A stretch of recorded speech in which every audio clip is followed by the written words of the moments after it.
J'agrandis. Bonjour, aujourd'hui on va essayer de faire un peu de Scratch pour que ceux qui ne savent pas Scratch.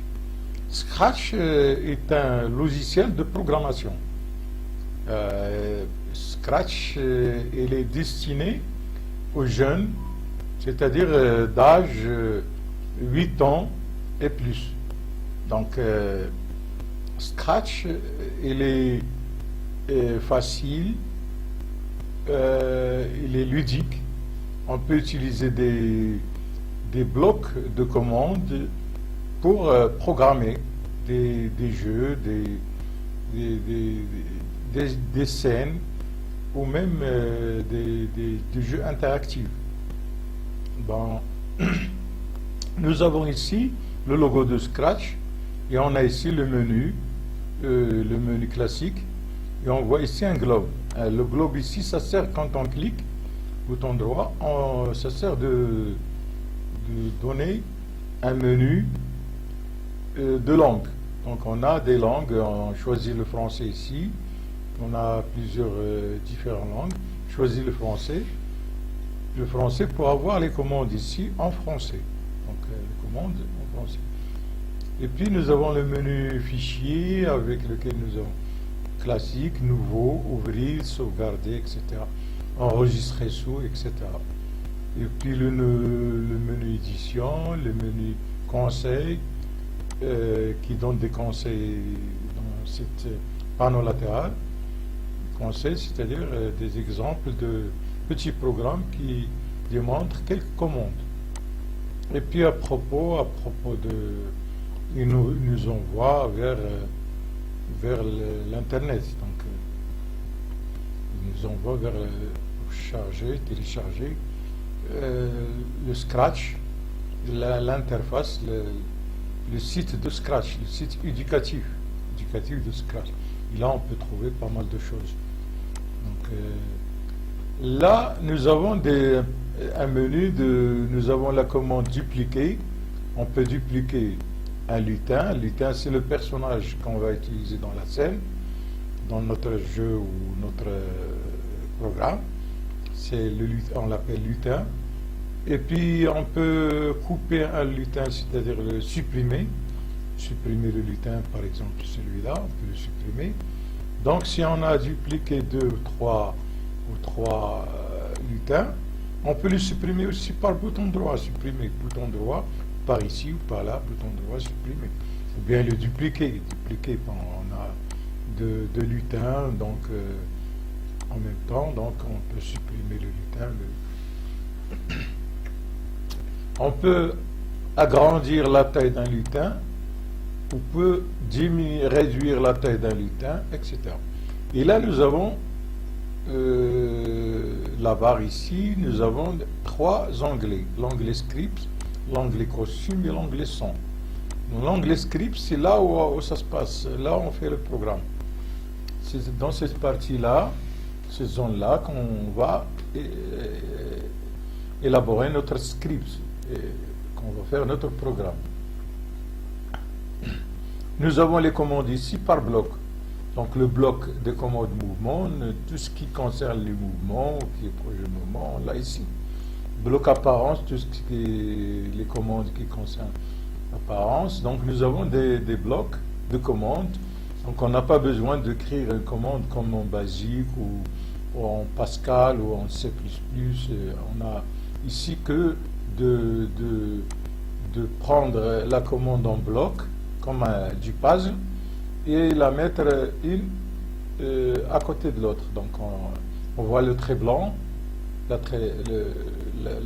couleur blanche, le trait blanc, là il nous montre où on va insérer la commande.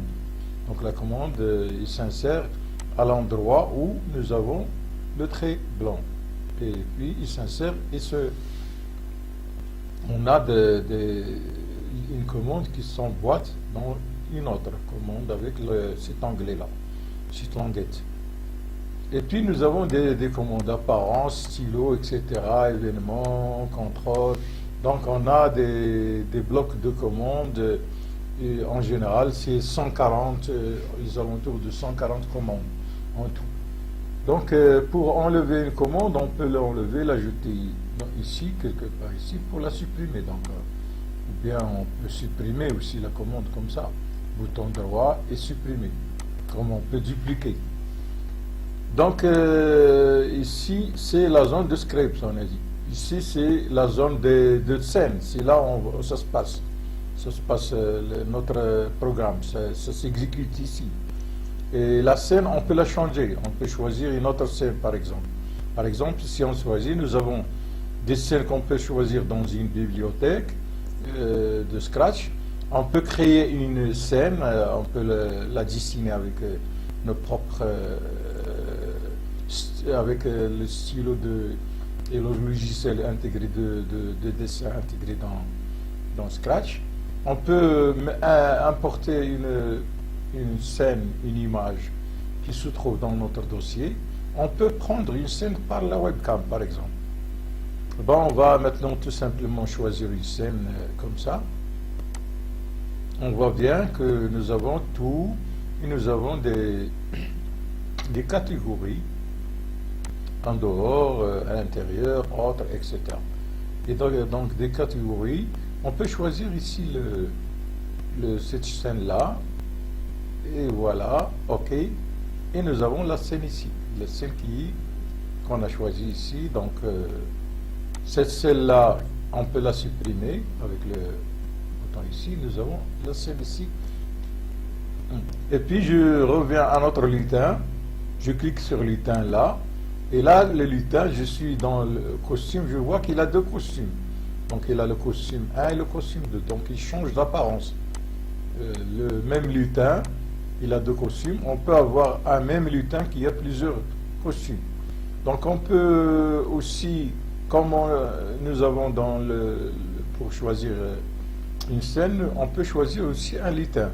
Ou bien dans la bibliothèque, comment on peut dessiner un lutin, comment on peut l'importer d'un dossier, ou on peut le prendre à l'aide d'une webcam. Donc ici, je choisis un lutin de la bibliothèque. Bon, on va voir, par exemple, ce lutin-là. Ben, par exemple, on va choisir ce lutin-là, ou bien celui-là. Bon, on va choisir par exemple celui-là. OK. OK. Et on voit bien que le lutin, ce lutin, il contient 1, 2, 3, 4 costumes. Le lutin là, il contient 4 costumes. Donc je ne vais pas m'intéresser à ce lutin, je vais le supprimer. Je laisse mon lutin ici, mon chat. Et ici, on peut aussi enregistrer un son, le prendre... un son déjà enregistré dans un fichier, ou bien choisir un son parmi plusieurs sons de la bibliothèque. Donc on va laisser ici le chant miaou, tout simplement, le son miaou, et je reviens pour faire un script. Donc maintenant je vais programmer ce lutin, je vais faire un programme qui manipule, qui utilise ce lutin là. Donc je clique sur le lutin, ici je vais avoir le script du lutin chat, de ce lutin-là. Bon, pour commencer toujours un programme, nous avons, quand drapeau vert est cliqué, c'est-à-dire quand je clique sur ce drapeau-là, c'est pour démarrer le programme. Ici, c'est pour arrêter le programme. Donc, quand je clique, je vais demander à mon chat qu'il avance de 10 pas, par exemple. Donc, je peux changer le 10 en 20, 30, en n'importe. Donc, je clique sur le drapeau et je vois bien que mon chat, il bouge des pas, mais seulement 10 pas. Donc 10 pas, mais quand je vois mon chat, il bouge seulement de 10 pas et il arrête le programme, il termine. Donc ça y est, il termine le programme. Tac, il termine. Mais je veux que mon chat répète cette opération plusieurs fois. Donc je vais la mettre en boucle, donc il va la répéter 10 fois. Voilà, il l'a répété 10 fois. Donc 10 fois, ce n'est pas suffisant, je vais mettre 40 fois. 40 fois, donc je démarre mon programme, il a répété 40 fois. Mais je dois remettre mon chat à chaque fois dans ce côté-là. Et là, je vais voir dans ce côté-là, je vais aller à cette position. On a ici X, Y qui donne les coordonnées et les abscisses du plan qu'on a ici, le plan de la scène.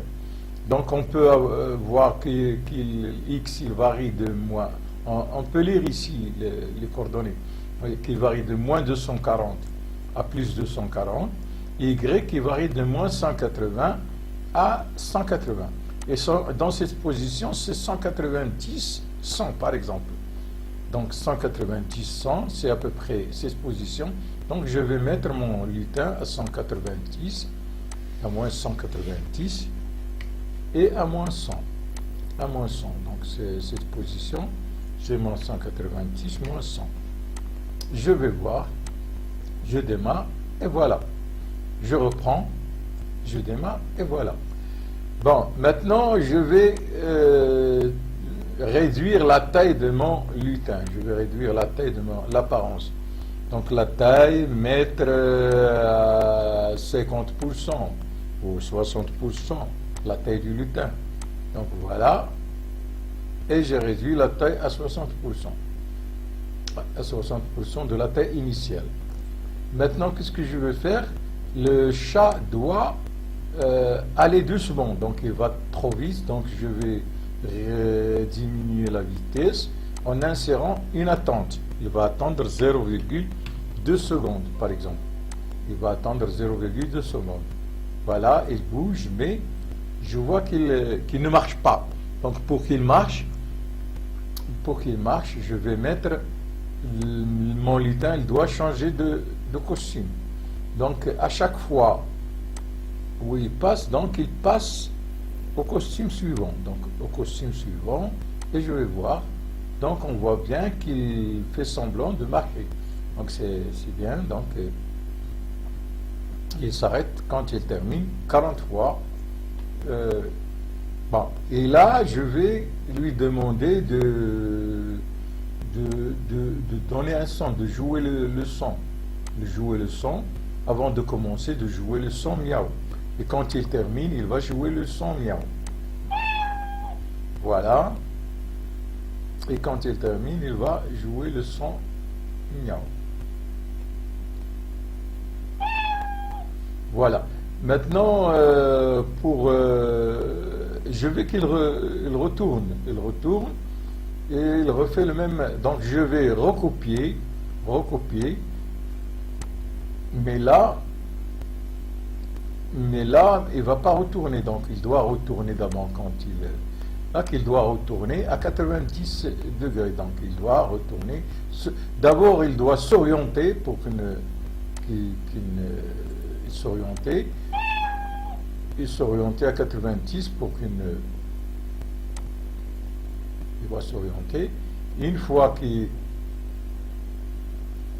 est s'orienté à 90, il va, donc je vais lui demander de fixer le sens de la rotation, c'est-à-dire de fixer le sens de la rotation, fixer le sens à gauche ou à droite. Donc quand il tourne à gauche, il va tourner à gauche, sinon il tourne à droite. Donc il va fixer le sens de l'orientation, et puis là, on va lui demander de tourner à gauche. Donc à gauche, donc à moins 90 degrés, et voilà, on va voir qu'est-ce que ça va donner. Donc voilà, notre chat qui marche, c'est-à-dire il est dans cette boucle-là, et puis quand il arrive là, il tourne, et puis il revient sans changer, sans s'inverser, donc il va retourner de l'autre sens. On peut ajouter autre chose, c'est-à-dire on peut ajouter, par exemple, changer de couleur, l'apparence. Donc mettre, ajouter l'effet couleur à chaque fois qu'il va ajouter l'effet couleur à 25. Donc voilà, et voilà, donc il change de couleur. Et voilà, donc il va jusqu'au bout, il va dire miaou quand il termine cette boucle 43, et puis il retourne à moins 90 degrés, il va faire ce trajet-là, et va dire aussi miaou à la fin. Voilà, c'est un petit programme avec un petit script pour faire... et puis, une fois terminé, je vais enregistrer.